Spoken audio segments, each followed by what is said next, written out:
एक बॉलीवुड अभिनेत्री जो खूबसूरती और टैलेंट से भरपूर होने के साथ साथ ऐसी सच्चाइयों को भी अपनी लाइफ में छुपाए हुए हैं जिनके बारे में आप शायद नहीं जानते हैं। जी हाँ, नाम है दीपिका पादुकोण। क्या दीपिका पादुकोण भी लेती है ड्रग? क्या दीपिका पादुकोण भी करण जौहर की टीम में शामिल है? बड़े बड़े बजट के फिल्मों में काम करने वाली अभिनेत्री रणवीर से पहले कितनों को धोखा दे चुकी है। जी हाँ दोस्तों, आज आप हमारे इस वीडियो में दीपिका पादुकोण की ऐसी गुप्त बातें जानेंगे जो आज से पहले आप नहीं जानते थे। तो वीडियो के अंत तक आप जरूर बने रहिए।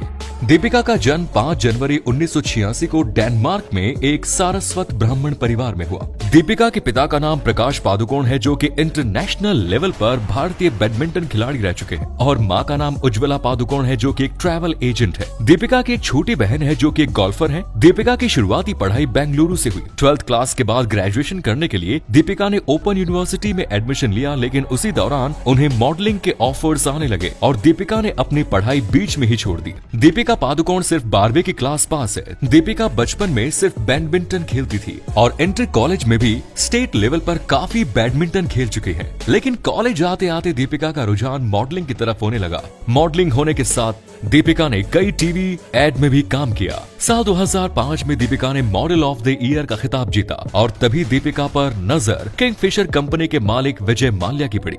विजय माल्या ने दीपिका को अपनी कंपनी के कैलेंडर के लिए अप्रोच किया और साल 2006 में दीपिका किंगफिशर कंपनी की कैलेंडर गर्ल बन गई। इसी दौरान विजय माल्या और दीपिका के नजदीकियों को भी काफी चर्चाएं हुई। वो अपनी कैलेंडर गर्ल को कंपनी के लिए नहीं बल्कि अपने लिए ढूंढ कर लाता है और उसके साथ अय्याशी करता है। दोस्तों, ये विजय माल्या की नजदीकियों का ही फायदा रहा कि साल 2006 में दीपिका किंगफिशर के कैलेंडर पर नजर आई और साल 2006 में ही दीपिका को अपनी पहली फिल्म ऐश्वर्या मिल गई जो कि एक कन्नड़ मूवी थी। इसके बाद साल 2007 में विजय माल्या की मेहरबानी से ही बॉलीवुड में डेब्यू भी हो गया। फिल्म का नाम था ओम शांति ओम। पहली फिल्म बड़े लेवल पर सक्सेसफुल साबित हुई तो दीपिका विजय माल्या को छोड़कर निहार पांड्या से दोस्ती करनी शुरू कर दी। धीरे धीरे निहार और दीपिका एक दूसरे को डेट करने लगे। निहार एक मुंबई बेस्ड मॉडल है और दीपिका के साथ ही मॉडलिंग भी करता था। हालांकि इन दोनों का रिश्ता ज्यादा नहीं चला और जल्द ही टूट गया। दीपिका की पहली हिंदी फिल्म हिट हुई तो दीपिका रातों रात स्टार बन गई। इसके बाद दीपिका ने कई और बड़े बजट की फिल्मों में काम किया, जैसे बचना है हसीनो, Chandni Chowk to China, love आजकल और हाउसफुल। दीपिका पादुकोण के अफेयर की लिस्ट में निहाल के बाद अगला नाम आया MS धोनी का, जो कि भारतीय क्रिकेट के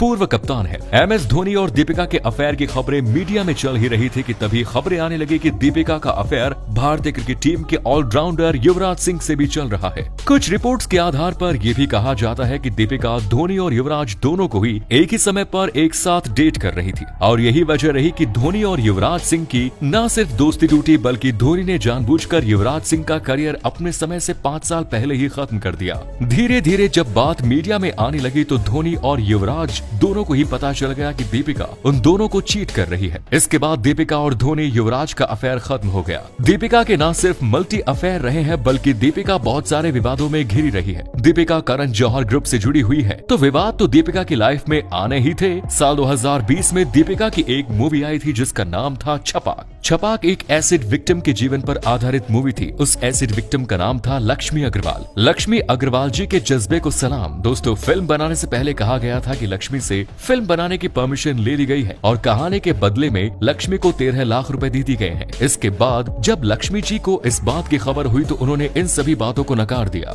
लक्ष्मी ने कहा कि उन्हें सिर्फ फिल्म मेकर या दीपिका से एक भी रुपया नहीं मिला है और न ही उसे किसी भी तरह से कांटेक्ट किया गया है। बाद में मामला कोर्ट में भी गया और लक्ष्मी ने फिल्म के रिलीज पर रोक लगाने के लिए मांग भी की, लेकिन गरीब और अमीर की लड़ाई में हमारे देश में हमेशा अमीर ही जीतता है और कोर्ट ने लक्ष्मी की याचिका पर कोई सुनवाई नहीं की और फिल्म के रिलीज पर रोक लगाने से इनकार कर दिया। हालांकि बाद में ये सुनने को भी आया कि मेकर ने कुछ लाख रुपए लक्ष्मी को दे दिए हैं। फिल्म छपाक जब रिलीज होने वाली थी तब दिल्ली के JNU यानी कि जवाहरलाल नेहरू यूनिवर्सिटी में काफी हिंसा हो रही थी और वहाँ पर देश विरोधी नारे लगाए जा रहे थे। तभी अचानक दीपिका अपनी फिल्म के प्रचार के लिए JNU पहुँच गई और JNU की ही हिंसा पर JNU को अपना समर्थन दिया उस घटना ने उस समय मीडिया में काफी ज्यादा कवरेज बटोरी थी और उस घटना से दीपिका के कुछ फैंस उनसे नाराज भी हो गए। लेकिन बाद में उसकी वजह सामने आई। दीपिका का जेएनयू में अचानक जाना कोई इत्तेफाक नहीं था, बल्कि ये एक सोची समझी साजिश थी। सोशल मीडिया रिपोर्ट्स के अनुसार दीपिका पर जेएनयू में जाने के लिए 6 करोड़ रुपए की बड़ी रकम अदा की गई थी। दीपिका का काम बस इतना था कि दीपिका को जेएनयू में जाकर 1 से 2 घंटे बिताने हैं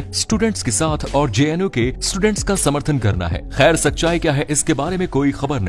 दीपिका के करियर की बात की जाए तो दीपिका ने हमेशा अपने पूरे करियर में बड़े बजट की फिल्मों में ही काम किया है। ना दीपिका बहुत बड़ी बेहतरीन एक्ट्रेस है और ना ही बहुत ज्यादा खूबसूरत। एक एवरेज एक्ट्रेस को हमेशा बड़े बजट की फिल्में क्यों दी जाती है, ये आप खुद सोच सकते हैं। दीपिका के अफेयर में धोनी और युवराज सिंह के बाद नंबर आया मुजम्मिल इब्राहिम का। मुजम्मिल एक मॉडल है। दोनों का अफेयर भी हालांकि बहुत ही कम समय के लिए था, लेकिन इन दोनों के अफेयर ने काफी सुर्खियां बटोरी। इसके बाद दीपिका का अफेयर चला विजय माल्या के बेटे सिद्धार्थ माल्या के साथ, जहां किसी समय पर दीपिका सिद्धार्थ माल्या के पिता विजय माल्या के साथ न सिर्फ एंजॉय करती थी, बल्कि विजय माल्या की वजह से ही उसे फिल्मों में एंट्री मिली। वहीं साल 2010 में दीपिका ने विजय माल्या के बेटे से भी अफेयर करने में देर नहीं लगाई। बाप बेटे के साथ तो फिल्में कई एक्ट्रेसेस ने की है, लेकिन जो एक्ट्रेस बाप बेटे की गर्लफ्रेंड रही, ये शायद पहली एक्ट्रेस है। सिद्धार्थ माल्या के अफेयर के समय सिद्धार्थ के साथ आईपीएल मैचों में ओपनली लिप लॉक करते हुए दिख जाया करती थी। उस समय इन दोनों का अफेयर काफी ज्यादा चर्चा में रहा था। सिद्धार्थ के साथ दीपिका का अफेयर चला टोटल 2 साल और खबर ये भी आ रही है कि दीपिका को सिद्धार्थ माल्या ने 12 करोड़ रुपयों का घर भी गिफ्ट किया। 2 साल के बाद दोनों अलग हुए तो दीपिका की मुलाकात हुई उपेन पटेल से। दीपिका की लाइफ में आए उपेन पटेल। उपेन पटेल न सिर्फ एक मॉडल है बल्कि एक एक्टर भी है।